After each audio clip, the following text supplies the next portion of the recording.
uszy. I bardzo mi miło.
Jest piątek i postanowiłam upiec chałkę, ponieważ faza na tosty francuskie wróciła, kochani. I tak opanowałam przepis i to jak splatać to, że jestem już profesjonalistką. I dałam teraz jajko i pomyślałam, żeby dać na górę sezam. Myślę, że będzie przepiękne. Tak bogato posypiemy. Czy wy to widzicie? Jest ogromna. Ledwo mi się na blachę zmieściła, ale mam nadzieję, ona jeszcze, wiecie, się powiększy w piekarniku. Mam dużo pracy na komputerze, cały dzień siedzę przy kompie i tak dalej.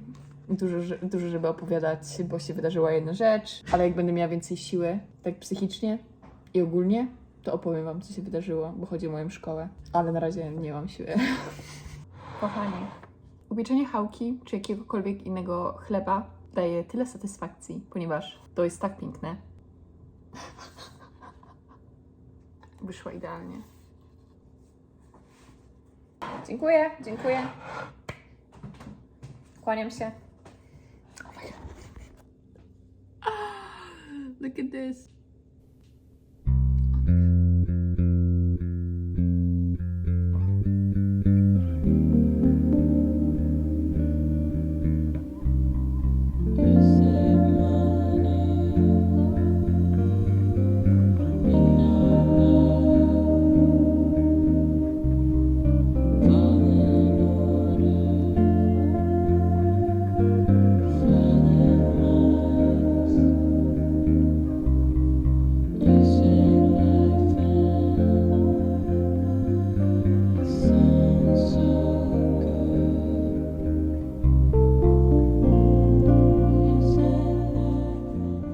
Dzień dobry.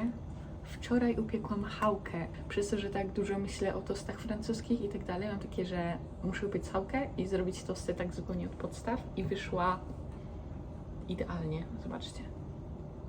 Tak wygląda w przekroju. I jak robiłam ostatnio, to robiłam jakby na 3, wiecie, warkocz, a teraz robiłam podwójny warkocz na 6 pasm i wyszła przepięknie. No, jest jak poduszeczka. I nie nagrywałam, ale wczoraj wieczorem na kolację też zjadłam tosty francuskie, bo nie miałam się doczekać. Dzisiaj mam sobotę i teraz planuję nagrać odcinek podcastowy. Później może pójdę się przebiec, czy coś zrobić takiego aktywnego, zedytować podcast. Teraz właśnie przez ostatnie dni padało w Los Angeles, więc wychodziłam sobie na jakieś takie spacery po deszczu, w deszczu. Załatwiałam takie sprawy ze szkołą, ale nadal nie mam siły, żeby o tym powiedzieć, więc musicie poczekać. Dużo rozmawiałam z rodziną, z różnymi osobami, tak potrzebowałam takiego wsparcia po prostu w tym, emocjonalnego i też takiego po prostu, żeby się wygadać. Też na terapii o tym gadałam. Wydarzyła się właśnie ta sytuacja taka bardzo stresująca i na terapii o tym gadałam, że właśnie z takim dużym lękiem najłatwiej sobie poradzić, przynajmniej mi, czy tak ogólnie, rozmawiając o tym, że rozmawiając i wypuszczając tak to z siebie, to co tak bardzo, wiecie, nas zjada od środka, to powoduje, że jakby oswajamy się z tym i później potrafimy myśleć i tak, wiecie, trzeźwo myśleć, bo w takim lęku to może nas paraliżować. I ja zawsze tak miałam, że jak pojawiał się duży lęk, to mnie paraliżowało i nic nie robiłam. I niektórzy mogą mówić, że wiecie, ten lęk to się nazywa anxiety, więc jakby w takich sytuacjach zżerało mnie, że nie wiedziałam, co robić i miałam ochotę, wiecie, iść do łóżka, spać, bo mnie tak to przytłaczało. A teraz mam tak, że jak jest ten lęk, to czy czuję się anxious, czuję anxiety, to idę się wygadać i idę o tym mówić, czy to na terapii, czy właśnie do innych osób, do mojej siostry, do mamy, do przyjaciół i od razu lepiej sobie z tym radzę. Kiedyś próbowałam sama sobie z tym radzić i na przykład pisać o tym, ale to i tak nie pomagało. Rozmawianie z kimś najbardziej mi pomaga, nie wiem. Jakby zmieniło się to bardzo. I też czas i przebywanie też samemu ze sobą i myślenie o tym i takie trzeźwe myślenie i że te myśli mnie nie zabiją i że mogę myśleć i mogę się bać. Pozwolić sobie też na banie się. Tosty już są prawie gotowe i tutaj mam mrożone jagody, które rozpuściłam w mikrofalówce. Dodam trochę nasion chia, żeby się zrobił taki a la dżem.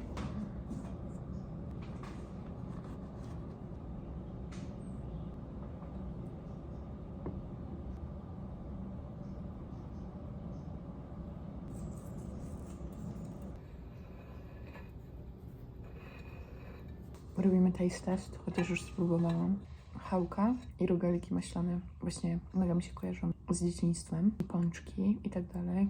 Chałka przede wszystkim. Zawsze jak widziałam tylko, że jest chałka w sklepie, to chciałam. Albo rogalik maślany z masłem i nutellą. Jestem z siebie dumna. To był mój weekendowy projekt. Idę pisać scenariusz do odcinka podcastowego i nagram go prawdopodobnie teraz. I póki też jest cicho w mieszkaniu.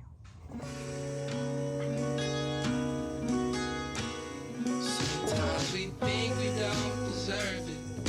We wonder what's the purpose of it all. Yeah, we keep lying to ourselves. Never wanna pick up that call. Scared to close our eyes, hiding from inside. We don't want it. Running away. All that time, putting off the mind, pulled us further from everywhere. There is a point. It's up to you to find it. So take some responsibility. 'Cause after all, you are the pilot. So show 'em how you fly it.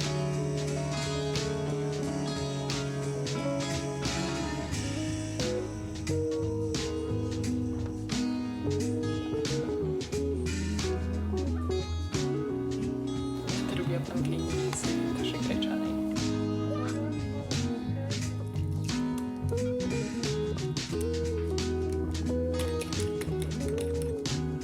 Sometimes we do just for the sake of it.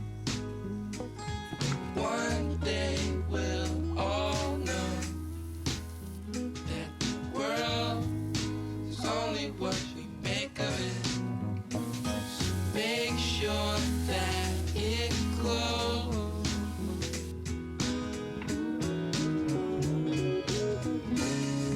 'Cause there is a point.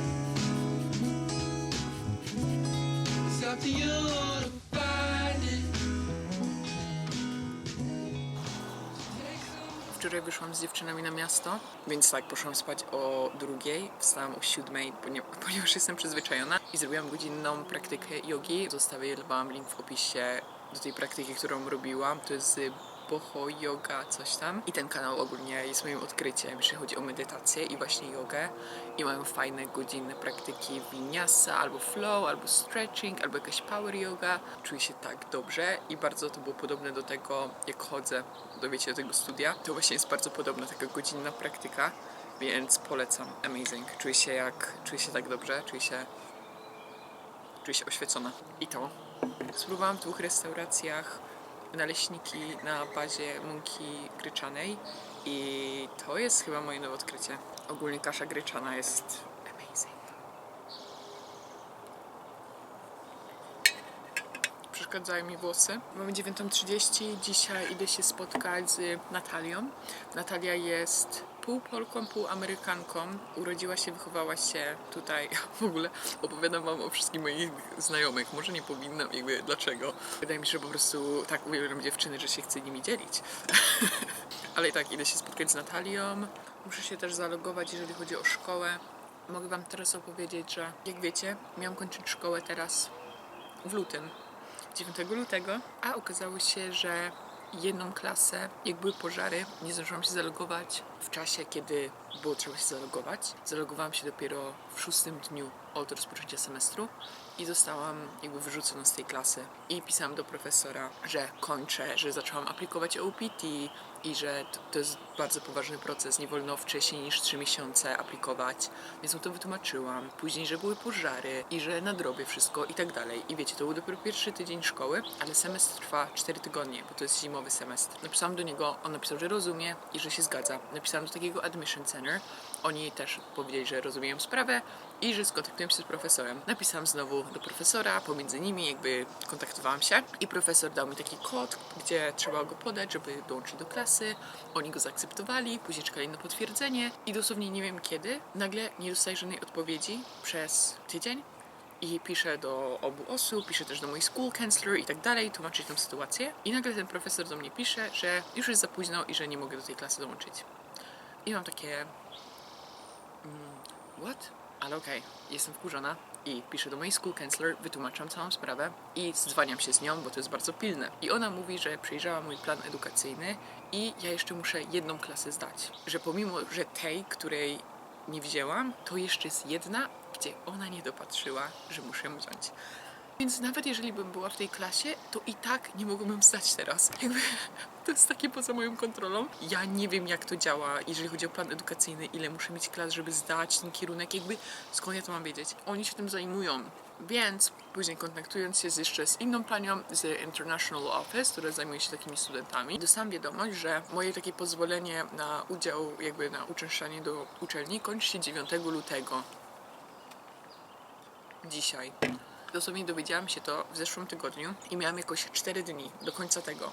I ja mówię, okej, to co teraz? Czy mogę zostać na kolejny semestr i tak dalej? I ta pani mi mówi, że jak zaczęłam aplikować o pracę, to nie mogę wrócić do szkoły. I ja mam takie, dobrze, to jakby co ja mogę zrobić, nie? I ona mi powiedziała, że są 3 opcje.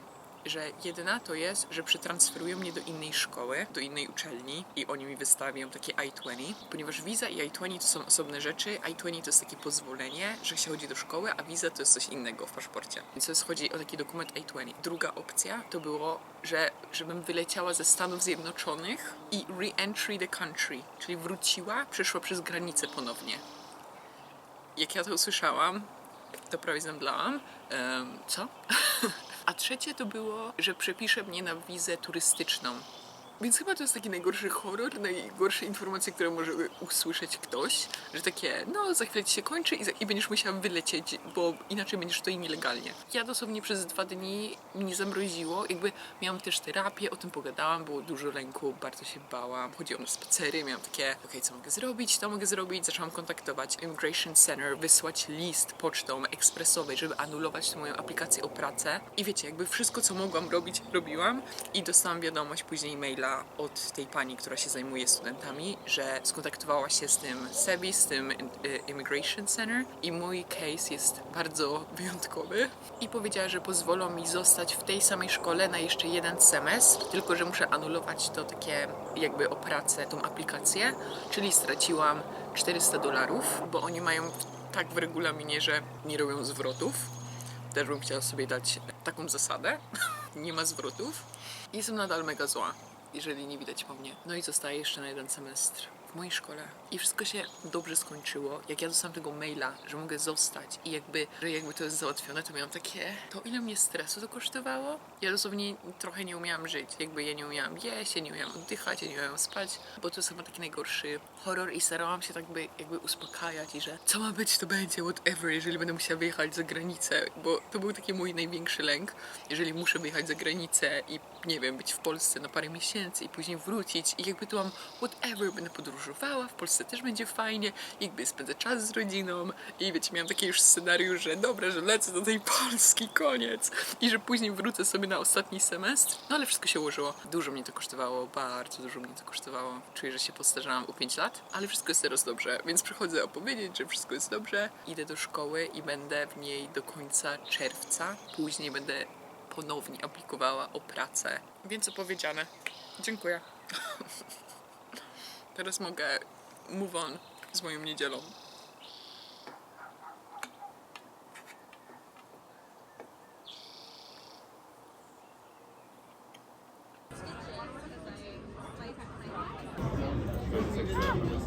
Oh, show me your hiking. My hiking outfit. These are clean. This Okay. is Brandy. Or this I stole from my best friend's closet. This is Brandy. And this is Realization Photography. And we just had the best cinnamon roll donut. Not donut. Cinnamon rolls. All time. It was Los Feliz. Insane. Have a look. Natalia! I Natalia potrafi mówić po polsku. Natalia Konopka, ale Amerykanka. Amerykanka! Kiedy byłaś w Polsce? W Wakacje. tamtym roku w Wielkanoc. Okay. Cannot. Perfect. I'm gonna go pickleball at my friend's house. I'm not that good, but we're gonna try. Oh, you're gonna run a marathon, miss. Oh yeah. I want to see it. Can I come and be like, Natalia? Yeah. Come to Hawaii. Hawaii. We'll run you can run a marathon. If I can run a Oh marathon, my god. that face, I'm like, I need this. What The face that you just December? December, you have so much time. Look at that face. She's thinking. I'm thinking, but Sarah should run a marathon, shouldn't she? I would like have, like, but I feel like if you're like in Hawaii and you have to like run 26 miles, like you're gonna do it. You're gonna do it. There's whales. There's volcanoes. I literally be like this the whole time. I will think. When is like the sign up? Sign up now.